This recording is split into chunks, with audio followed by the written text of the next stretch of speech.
வணக்கங்களே, கடவுளூர் TV நேயர்களுக்கு லக்ஷ்மிநாராயண அன்பு வணக்கங்கள். இப்போ நம்ம பார்க்க போகிறது வார ராசி பலன் 20ஆம் தேதியிலேருந்து 26ஆம் தேதி வரை எப்படி இருக்க போதான்னு பார்க்க போகிறோம். ஸோ எப்போதுமே சொல்லுதாங்க, லக்னத்தை பாருங்கள்.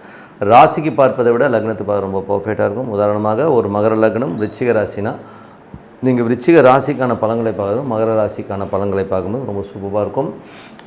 முதல்ல வர்றது பொது பலன்கள், அதுக்கப்புறம் தசாபுக்தி பலன்கள். உங்கள் ஜனனகால ஜாதகத்தில் என்ன தசாபுக்தி அந்தரங்கள் வருதோ அதை மிங்கிள் பண்ணி நோட் பண்ணி பார்க்கும்போது அது பர்ஃபெக்டாக ஒர்க் ஆகும்.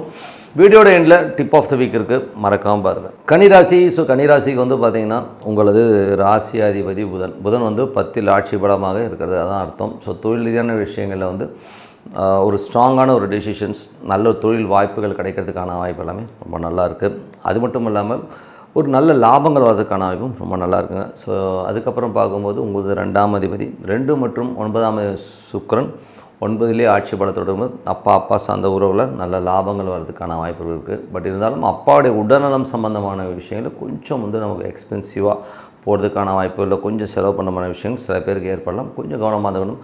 அதுக்கப்புறம் உங்கள் 3 8ஆம் அதிபதியான செவ்வாய் 7ல் இருக்கும்போது கணவன் மனைவிக்குள்ள தேவையில்லாத ஒரு சந்தேகங்களோ பார்ட்னர்ஷிப்ஸ் சம்மந்தமான விஷயங்கள் கொஞ்சம் ஜாக்கிரதையாக இருந்துக்கிறது ரொம்ப ரொம்ப நல்லது.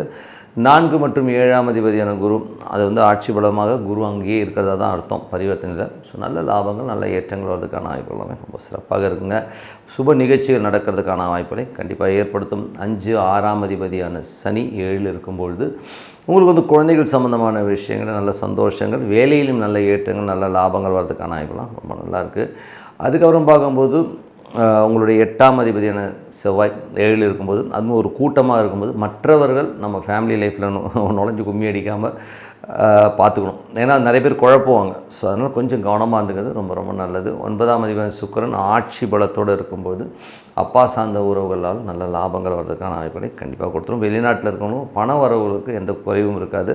பட் தான் சின்ன ஒரு மன சஞ்சலங்கள் கண்டிப்பாக இருக்கும். அதுக்கப்புறம் பார்க்க உங்களுக்கு 10ல் வந்து தொழில் ரீதியான விஷயங்கள் நல்ல லாபங்களையும் ஏற்றங்களையும் அந்த புதன்றது கொடுத்துரும். 11ஆம் அதிபதியான சந்திரன் சிறப்பான விஷயங்களும் நல்ல லாபங்களையும் கண்டிப்பாக கொடுத்துருங்க. ஸோ இந்த இதுவரை பார்த்து பொது பலன்கள். இப்போ பார்க்க தசாபதி கன்னி லக்னமாக இருந்து சூரியன் தசாபதி. சூரியன் 12ஆம் அதிபதி உங்களுக்கு வந்து 8ல் இருக்கும் பொழுது கொஞ்சம் கவனமாக இருக்கணும். பாஸஸ்கிட்டையும் பேசும்போதும் சரி, அப்பா கிட்ட பேசும்போதும் கொஞ்சம் கவனமாக பேசுங்க. கொஞ்சம் வந்து இதனால் வந்து ஏதாச்சும் ஸ்ட்ரெஸ்ஸோ மன உளைச்சல் வரும், அது கொஞ்சம் கவனமாக இருந்துக்குங்க. அதுக்கப்புறம் கன்னி லக்னமாக இருந்து சந்திரன் தசாபதி. சந்திரன் வந்து பிரயாணங்கள் நல்ல லாபங்கள், தொழில் ரீதியான நல்ல லாபங்கள் கொடுக்கறதுக்கான வாய்ப்பெல்லாமே ரொம்ப சிறப்பாக இருக்குது. கன்னி லக்னமாக வந்து செவ்வாய் தசாபதி. செவ்வாய் 3 8ஆம் அதிபதி 7 கணவன் மனைவிக்கு நடுவில் பார்ட்னர்ஷிப் சம்மந்தமான விஷயம் சின்ன சின்ன மன உளைச்சல் வர்றதுக்கான வாய்ப்பு இருக்கனால கொஞ்சம் கவனமாக இருந்துக்கிறது ரொம்ப ரொம்ப நல்லது. கன்னி லக்னம் வந்து ராகு தசாபதி. ராகு வந்து வேலை விஷயங்களில் நல்ல வெற்றிகளையும் ஒரு பிரம்மாண்டமான விஷயங்கள் பண்ணணுங்கிற ஆர்வத்தையும் கண்டிப்பாக வரும். வேலையிலையும் பார்த்தீங்கன்னா ஒரு பெரிய வேலைக்கு போகணும், பெரிய லெவலில் வரணுங்கிற விஷயங்களை கொடுக்கும். கடன் வாங்கினாலும் பெரிய கடனாக வாங்கணுங்கிற எண்ணங்களையும் கொடுக்கும். ஸோ அது வந்து நீங்கள் பிளான் பண்ணிக்கிங்க. கிடைக்குமானா கண்டிப்பாக கிடைக்கிறதுக்கான வாய்ப்புகள் நல்லாயிருக்கு. கன்னி லக்னமாக இருந்து குரு தேசா புத்தி அதர்கள் குரு வந்து பார்த்திங்கன்னா பரிவர்த்தனையில் 7ல் இருக்கிறதா அர்த்தம். அதனால் சுப நிகழ்ச்சிகள் நடத்துறதுக்கான வாய்ப்புகள், புதிய பார்ட்னர்ஸ் அமைவதற்கான வாய்ப்புமே ரொம்ப நல்லாயிருக்கு. கன்னி லக்னமாக இருந்து சனி தேசா புத்தி அதர்கள் குழந்தைகளால் நல்ல லாபம் சந்தோஷங்கள், வேலையிலையும் நல்ல அடுத்த கட்டத்துக்கு முன்னேறதுக்கான வாய்ப்புமே ரொம்ப சிறப்பாக இருக்குங்க. கன்னி லக்னமாக இருந்து புதன் தசாபதினா புதன் வந்து பார்த்திங்கன்னா தொழில் ரீதியான விஷயங்கள் நல்ல வெற்றிகள் நல்ல ஒரு சந்தோஷங்கள் குதூகலங்கள் கொடுக்கறதுக்கான வாய்ப்புகள் ரொம்ப நல்லாயிருக்கு. கன்னி லக்னமாக வந்து கேது தசாபதிகள். கேது வந்து பார்த்தீங்கன்னா 12ல் இருக்காருங்க. ஸோ 12ல் இருக்கும்பொழுது உங்களுக்கு வந்து ஆன்மீக சுற்றுலா ஆன்மீக பயணங்கள் போகணும் அப்படிங்கிற எண்ணங்களை கொடுக்கும். நைட்டு கொஞ்சம் தூங்காமல் இருப்பீங்க. ஸோ அதை மட்டும் கொஞ்சம் தேவையில்லாத குழப்பிக்காமல் நல்லா தூங்கி ரெஸ்ட் எடுங்க. கன்னி லக்னமாக இருந்து சுக்கிர தசாபதி சுக்கிரன் வந்து உங்களுக்கு 9ல் இருக்கும்போது பிரயாணங்கள் நல்ல லாபங்கள், அப்பா சார்ந்த உறவில் நல்ல லாபங்கள் வர்றதுக்கான வாய்ப்புமே ரொம்ப நல்லா இருக்குங்க. ஸோ மற்றபடி என்னை பொறுத்தவரை நல்ல ஒரு பிரார்த்தனை, மனதார இறைவனை பிரார்த்தனை மூலம் கண்டிப்பாக நம்ம அடுத்த லெவல் போகிறதுக்கான வாய்ப்புலாம் ரொம்ப சிறப்பாக இருக்குது. Tip of the week. So tip of the வீக்கில் வந்து தமிழ் புத்தாண்டு எப்படி இருக்கும் அப்படிங்கிறத பற்றி தான் பேச போகிறோம். ஸோ தமிழ் புத்தாண்டு வாழ்த்துக்கள் எல்லாருக்கும், கொஞ்சம் லேட்டாக சொன்னாலும் தமிழ் புத்தாண்டு வாழ்த்துக்கள். ஸோ இப்போ வந்து பார்த்திங்கன்னா இதில் வந்து மேஜராக ராஜா அப்படின்னு சொல்லுவோம். பஞ்சாங்கத்தில் பார்த்திங்கன்னா ராஜாங்கிற கிரகம் பார்த்திங்கன்னா இந்த வாட்டி வந்து வர்றது வந்து குரு பகவான் தான் வர்றார். ஸோ அது குரு பகவானில் உள்ள ஒரு நல்ல விஷயமே என்னென்னா அவர் உச்சமாகிறார். ஸோ உச்சமாகும்போது என்ன மாதிரி விஷயங்கள் இருக்கும் அப்படின்போது குரு உச்சமாகும்போது அவர் வந்து கோல்டு சம்மந்தமான விஷயங்கள் வந்து நிறைய ஃப்ளக்சுவேஷன்ஸ் வரும். ஒரு கொஞ்சம் இறங்குற மாதிரி இருக்கும். அதுக்கப்புறம் இன்னும் ஒரு உச்சத்தை கண்டிப்பாக குருன்றது வந்து கண்டிப்பாக தொடும். அது மட்டும் இல்லாமல் குருவுடைய விஷயங்களில் வந்து பார்த்திங்கன்னா இன்னும் என்ன மாதிரி விஷயம், டெக்னாலஜி வைஸ் வந்து நிறைய முன்னேற்றங்கள் இருக்கும்.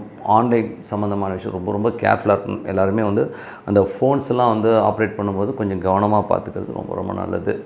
ஏன்னா வந்து அந்த டைமில் வந்து கடகம்ங்கிறது வந்து கொஞ்சம் இடவடமான ஒரு வீடு தான், ஓகேங்களா? ஸோ அப்படி இருக்கும்போது ஆன்லைன் டெக்னாலஜியில் வந்து மற்றவர்கள் நம்மளை வந்து காலி பண்ணுறதுக்கான வாய்ப்புகள் நிறைய இருக்குது. ஏன்னா சந்திரன் வந்து அந்த டைமில் வந்து ராகுல போகும்போது அந்த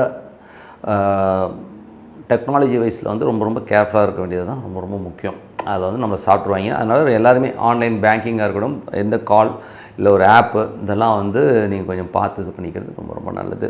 அதுக்கப்புறம் என்ன மாதிரி விஷயங்கள் இருக்கும்போது குருவை பொறுத்தவரை வந்து கடல் சார்ந்த விஷயங்கள். ஸோ இதனுடைய பார்வைகள் ரொம்ப மேஜரான விஷயங்களை பண்ணும். ஸோ மேஜரான விஷயங்கள் போது குருவின் பார்வை எங்கே போகும் அப்படின்னும்போது, உச்சமான குரு வந்து ஜூன் 6க்கு மேலே வந்து விருச்சிகத்தை பார்ப்பார். விருச்சிகத்தை பார்க்கும்போது சடன் வளர்ச்சி, அதாவது இதுவரை இருந்த ஒரு சூழ்நிலையிலேருந்து ஒரு ரொம்ப கீழ்த்தரமாக கீழே இருந்தவங்க வந்து டக்குன்னு மேலே வர்றதுக்கான வாய்ப்பு, ரொம்ப அடிமட்டத்தில் இருந்தாங்க ஒரு திடீர்னு ஒரு நல்ல வளர்ச்சி வர்றதுக்கான வாய்ப்புகள், ஒரு ரொம்ப டவுனாக இருந்த பகுதி திடீர்னு நல்ல ஒரு க்ரோத், புதிய திட்டங்கள் மூலியமாக ஒரு பெரிய க்ரோத் வர்றதுக்கான விஷயங்களாமே ரொம்ப சூப்பராக இருக்குங்க.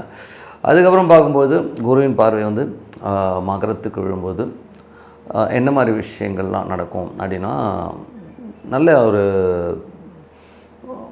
பேக் சைடு அதாவது நெசவாளிகள், அந்த துணி துவைப்பாங்க இல்லையா, லாண்ட்ரி சம்மந்தப்பட்டவர்கள், அந்த பகுதிகள் இருக்கவங்களுக்குலாம் வந்து நல்ல வருமானங்கள் சூப்பராக வருங்க. ஸோ அது ரொம்ப நல்ல விஷயம். அதில் வந்து பார்த்திங்கன்னா நல்ல இன்கம் சோர்ஸஸை கொடுத்துரும். அது மட்டும் இல்லாமல் தொழில் ரீதியான விஷயங்களில் வந்து புதிய புதிய விஷயங்கள் நடக்க ஆரம்பிக்கும். அதே ரொம்ப நல்ல விஷயம். அதில் வந்து பார்த்திங்கன்னா புதுசாக வந்து தொழில் ரீதியான விஷயம் நல்ல சப்போர்ட் கிடைக்கும். அதேமாதிரி காலபுருஷன் 10ஆம் இடத்தை வந்து பார்க்கும்போது ஒரு அற்புதமான விஷயங்களை கண்டிப்பாக கொடுத்துருங்க. அதுக்கப்புறம் பார்க்கும்போது குருவின் ஜூன் 6க்கு மேலே வந்து 9ஆம் மீனத்துக்கே விழுது. ஸோ அப்போ வந்து உங்களுக்கு ஜூன் 6 ஜூலைக்கு மேலே தான் வந்து இந்த வார் சம்மந்தமான விஷயங்கள் ஒரு முடிவுக்கு வரதுக்கான வாய்ப்புகளை கண்டிப்பாக கொடுத்தோம். ஸோ அந்த தமிழ் புத்தாண்டில் இந்த மாதிரி விஷயங்கள் தான் இருக்குது. அது மட்டும் இல்லாமல் சேனாதிபதி, ஸோ சேனாதிபதிங்கிறவர் வந்து பார்த்திங்கன்னா செவ்வாயாக வரும்போது கொஞ்சம் அந்த எமோஷன்ஸ் ஸ்ட்ரெஸ்ஸஸ்லாம் கொஞ்சம் அதிகமாக சட்ட ரீதியான விஷயங்கள் நடவடிக்கைகள் வந்து ரொம்ப ஸ்ட்ராங்காகும். போலீஸுடைய கை ஓங்கி இருக்கிறதுக்கான வாய்ப்புகளுமே நிறைய இருக்குது. ஸோ இதெல்லாமே வந்து ரொம்ப நல்ல விஷயங்கள். அதே மாதிரி வந்து பார்த்திங்கன்னா மிளகாய் சம்மந்தமான மிளகாய், இந்த மாதிரி ஒரு காரசாரமான உணவு வகைகள்லாம் வந்து நல்ல ஒரு ரேட்டுக்கு போகிறதுக்கான வாய்ப்புகள் ரொம்ப நல்லாயிருக்கு. ஸோ அதுக்கப்புறம் பார்க்கும்போது குழந்தைகள், ஸோ குழந்தைகளால் வந்து பார்த்திங்கன்னா நல்ல ஒரு விஷயங்கள் நடக்கும். ஸோ குழந்தைகள் வந்து எப்படி இருப்பாங்கன்னா, குழந்தைகள் விஷயங்கள் ரொம்ப நல்லா, பட் குழந்தைகளுக்கு வந்து சில நேரங்களில் ஒரு பர்டிகுலராக ஒரு 1 மந்த் பார்த்திங்கன்னா ஒரு ஃப்ளூ மாதிரி வரும். ஸோ அந்த மாதிரி வரும்போது கொஞ்சம் கவனமாக பார்த்துக்கணும், அவ்வளோதான். மற்றபடி வந்து இதெல்லாமே ரொம்ப சிறப்பாக இருக்குது. இந்த புத்தாண்டு எப்படி இருக்குன்னா, இந்த புத்தாண்டு வந்து கொஞ்சம் வந்து ஃப்ளக்சுவேஷன்ஸ் கொஞ்சம் அதிகமாக இருக்கிற புத்தாண்டு தான். எப்படின்னா வெளிநாட்டில் இருக்கவங்க அவங்களுக்குலாம் வந்து சின்ன சின்ன பாதிப்புகளே கண்டிப்பாக இருக்கும். ஏன்னா குரு வந்து சனியுடைய சாரத்தில் போகிற அந்த காலகட்டத்தில் அது 9ஆம் பார்வையாக குரு பார்த்தாலும் அவங்களுக்கு வந்து ஒரு சனி வந்து 8ஆம் அதிபதியின் போது ஒரு மன உளைச்சல் அதை கண்டிப்பாக கொடுத்துரும். பெரும் தலைவர்கள், பெரிய பெரிய தலைவர்களுக்கு ஏதாச்சும் ஒரு பங்கம் வர்றதுக்கான வாய்ப்புகள் இருக்குது. யாராவது பாப்புலாரிட்டியான ஒரு தலைவர்களுக்கு வந்து ஒரு சின்ன ஒரு விஷயங்கள்லாம் நடக்கிறதுக்கான வாய்ப்புலாம் நிறைய இருக்குது. ஸோ மற்றபடி என்னங்க, என்னை பொறுத்தவரை இதுக்கு பரிகாரம் அப்படின்னு சொல்ல போனோம்னா, என்னை பொறுத்த குருமார்கள்ன்றது வந்து யாரை சொல்லுவோம்னா, ஒரு சங்கராச்சாரியார், பாபாஜி, இந்த மாதிரி ஏதோ ஒரு உங்களுக்கு பிடிச்ச குருமார்கள், சித்தர்கள் இந்த வழிபாடு பண்ணும்போது நமக்கு ஒரு ரிலீஃப் கிடைக்கிறதுக்கான வாய்ப்புகளை கண்டிப்பாக கொடுத்துரும். மற்றபடி ஒரு பெரிய பாதிப்புன்னு ஒன்றும் கிடையாது. பட் இருந்தாலும் மணி ஃப்ளக்சுவேஷன்ஸ் கொஞ்சம் இருக்கும். குழந்தைகளை கொஞ்சம் ஜாகிரதையாக தான். குழந்தைகள் வந்து தேவையில்லாத சின்ன சின்ன மொபைல் மூலியமாகவோ ஏதோ ஒரு மூலியமாக ஒரு சின்ன ஒரு உபத்திரம் வந்து போகும். அதனால் குழந்தைகளை கொஞ்சம் கேர்ஃபுல்லாக பார்த்துக்கணும். மற்றபடி எல்லாமே தான். கோல்டு விலை இறங்குறதுக்கான வாய்ப்புகள் கொஞ்சம் இறங்கும். அதுக்கப்புறம் திருப்பி ஒரு 2 மடங்கு ஏறதுக்கான வாய்ப்புகள் தான் இந்த ஆண்டு இருக்குது. ஸோ அதனால் வந்து இந்த தமிழ் புத்தாண்டு வந்து அற்புதமான விஷயங்கள், நல்ல விஷயங்கள் நடக்கணும்னா கண்டிப்பாக நடக்கும். அதில் வந்து எந்த மாற்றம் இல்லை. பட் இருந்தாலும் கொஞ்சம் டென்ஷனான ஆண்டு தான். ஏன்னா குரு ராஜாவாக இருந்து அது கடகத்தில் இருக்கும்போது கொஞ்சம் இந்த பிளாக் மார்க்கெட்டு, கொஞ்சம் அந்த ரவுடிசம் சம்மந்தமான விஷயங்கள்லாம் வந்து கொஞ்சம் அதிகரிக்கிற மாதிரி இருக்கும். அது வந்து கவர்மெண்ட் கண்ட்ரோல் பண்ணுவாங்க. பட் இருந்தாலும் வந்து அது ஒரு பாதிப்பு அப்படி வந்து ஏறி இறங்கிறதுக்கான வாய்ப்புகளை கண்டிப்பாக கொடுத்துருங்க. மற்றபடி எல்லாமே சிறப்பு தான். தொழில் ரீதியான விஷயங்கள் வந்து பார்த்திங்கன்னா நிறைய கேப்சரிங் இருக்கும். பெரிய பெரிய கம்பெனிகள் வந்து கொஞ்சம் ஃப்ளக்சுவேட் ஆகும்.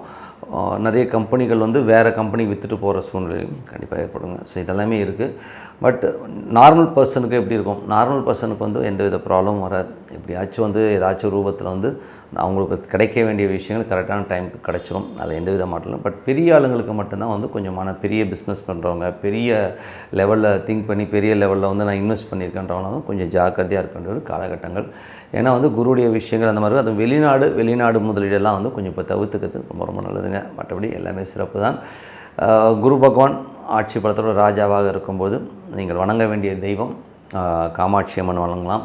அதே நேரத்தில் வந்து பார்த்தீங்கன்னா சித்தர்கள் வழிபாடு, பெரிய மகான்கள் வழிபாடு வந்து உங்களுக்கு ஒரு நல்ல ரிலீஃப், நல்ல ஒரு விஷயங்களை கண்டிப்பாக ஏற்படுத்துங்க. மற்றபடி என்னங்க, என்னை பொறுத்தவரை நல்ல ஒரு பிரார்த்தனை, ஒரு சிறப்பான வழிபாடும் உங்கள் வாழ்க்கையை அடுத்த லெவலுக்கு கண்டிப்பாக கொண்டு போகும். உங்களது விடைபெறுவது உங்கள் லக்ஷ்மி நாராயணன். நன்றி. கடவுள் அருள் டிவியை பார்த்தமைக்க நன்றிகள். மேலும் இது போன்ற தகவல்களை தெரிந்து கொள்ள கடவுள் அருள் டிவியை சப்ஸ்கிரைப் செய்யுங்கள். மறக்காமல் பெல் ஐக்கானை கிளிக் செய்யுங்கள்.